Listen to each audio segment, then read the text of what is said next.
and I'll be. I heard the levels blow out a little bit. Conservative media done right. You're listening to Voter.xyz Media Network. And welcome back live on the SHR Media Network, live from Freedom Fest 2016 from Planet Hollywood. I'm your host, Sackhead Clint. The guy just walking away, stumbling because he just did a header and a three-point landing on his knee is Sackhead Sean. And we're here live with Mr. Hunter Scarborough. Welcome, sir. Happy to be here, Clint. And happy to have you here also. Now, you're with a group called Voter? That's correct. Find your perfect candidate. We had a chance to talk a little bit about that. Very, very interesting concept. I'm excited to hear about it. Please tell our listeners a little bit about yourself and kind of how you started this project, what it is. Right, so Voter is essentially matchmaking for politics. Sometimes I say Tinder for politics because we actually use that sort of Tinder swiping interface. Okay. But essentially you answer a handful of questions based on your political beliefs, and we can match you to candidates that support the same things you do and have a track record to back that up. And that second point is really what sets us apart, that we look at a candidate's entire voting history, what they've done in the past, to see if it actually lines up with what they say publicly. And unfortunately, those things are surprisingly, or maybe not so surprisingly, often at odds with one another. Uh-huh. So you'll have a candidate who voted against something consistently and yet publicly supports it, or flip-flops quite often on an issue with their actions and then publicly is constantly spouting the same stance. And so our goal is to give you a quick and easy way to see through all that and really vote with confidence in an election. Now, what made you want to start this company? Right, so I was personally just frustrated by how difficult it was to become an informed voter. I was working very long hours in my previous job, and so when an election rolled around, I just didn't have a lot of time to do personal research. And so I didn't want to vote on a soundbite from an uncle or a soundbite from a news anchor or a soundbite from a candidate. I really wanted to know who these people were. Mm-hmm. And I figured in the 21st century there had to be a way to solve that problem that I was facing. And so I had this idea to kind of apply the online dating model where you answer a few questions, you match with your hopeful significant other, etc., to politics. I quickly found that I was not the only one to come up with something like that. There are a few very well done tools out there. Probably the biggest of which I would say is I don't know if you're familiar with them. Yep. And very cool what those guys do. I hugely support their product. For me personally, it wasn't at all the execution that I was looking for. Right. I was looking for something that was much faster paced. For me, iSide felt a little bit akin to a high school quiz or test, right. Which I wanted to get away from. I wanted to do something that's engaging and fun and ask the questions that you want to be asked. And so, and also something that uses the,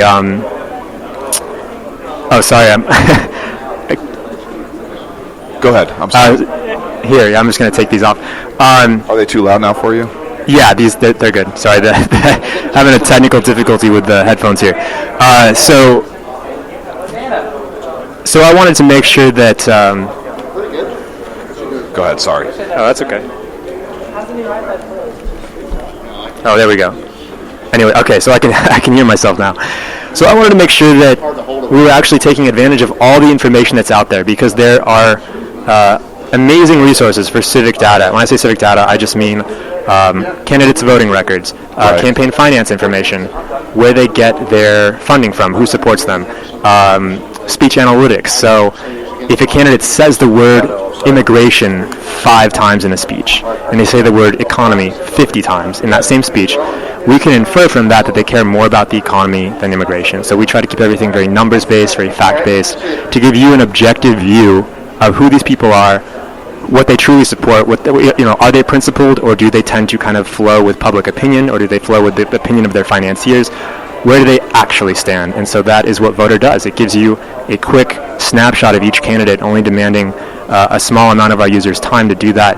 If you want to dive in and spend hours in the app, there is that option. But to get value, you only have to spend about 30 seconds for some people to see their first set of matches. So that was our goal, to create something fast-paced, fun, engaging, so you can vote confidently. So I have a couple follow-up questions for that. One is this geared towards any particular voting bloc, for example, the millennials or somebody, because there may be older voters where this may not translate, or I mean, perhaps it does. I mean, more and more older folks are becoming more technologically savvy and whatnot, and they're able to, the swipe seems like it's a lot easier than reading. I know exactly what you're talking about about with that other site where you're like, it's like you're taking the SATs or something.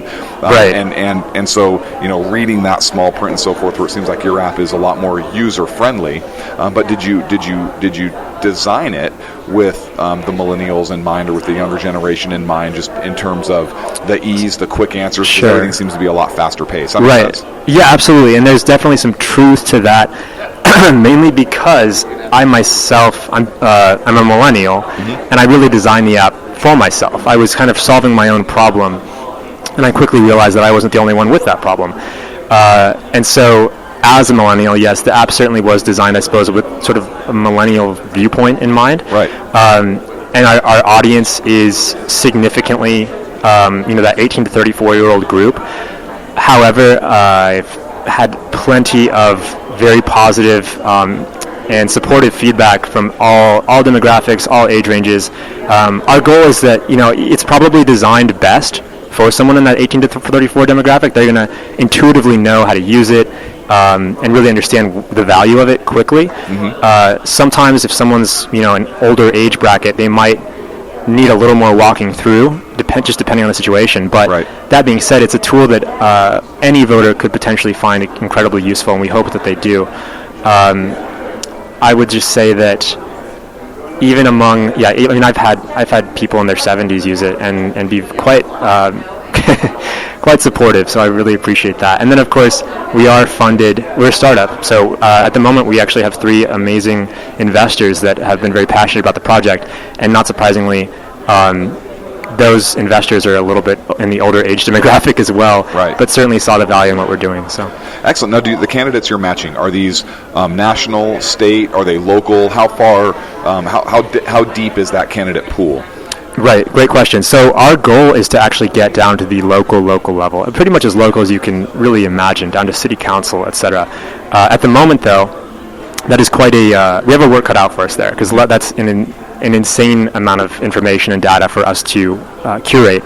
But we decided to start a little broader than that. So we started with presidential elections, political parties. So that came right out of the gate.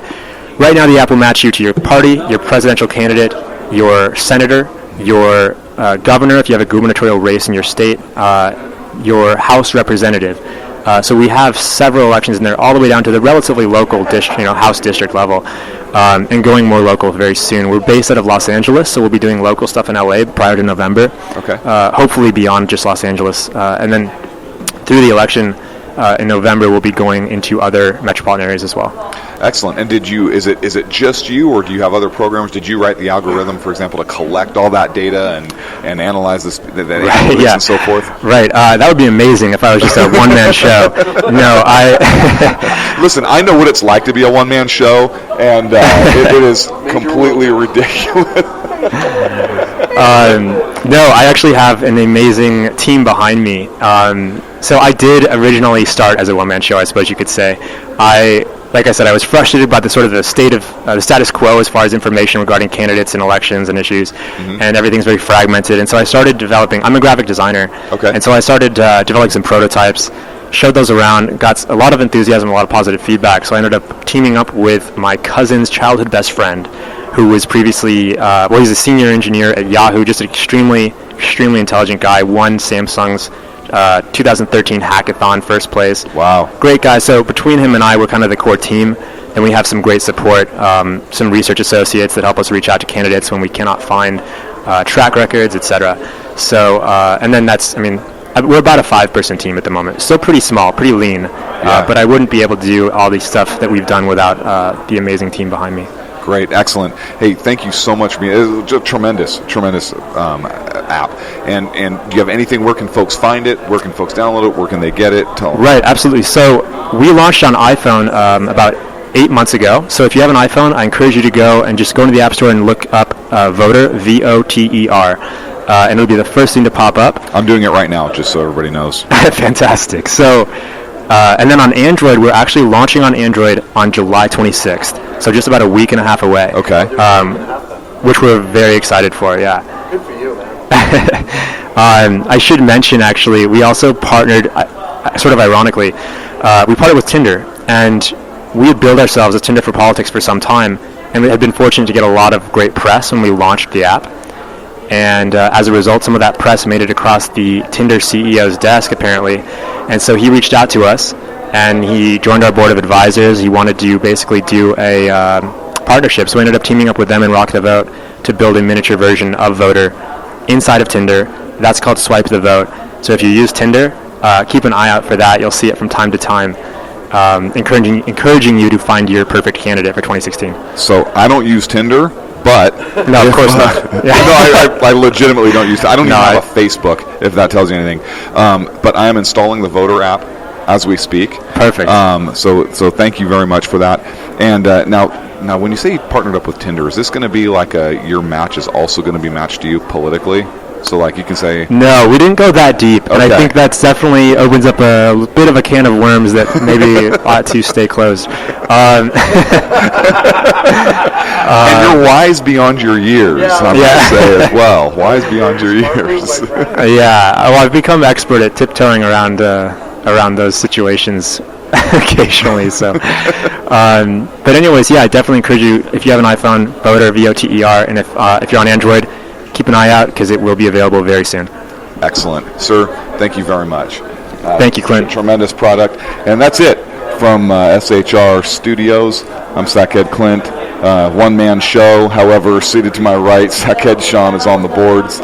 And that's it. Listen up more for Freedom Fest 2016, live from Planet Hollywood, Las Vegas, Nevada. Conservative media done right. You're listening to the SHR Media Network.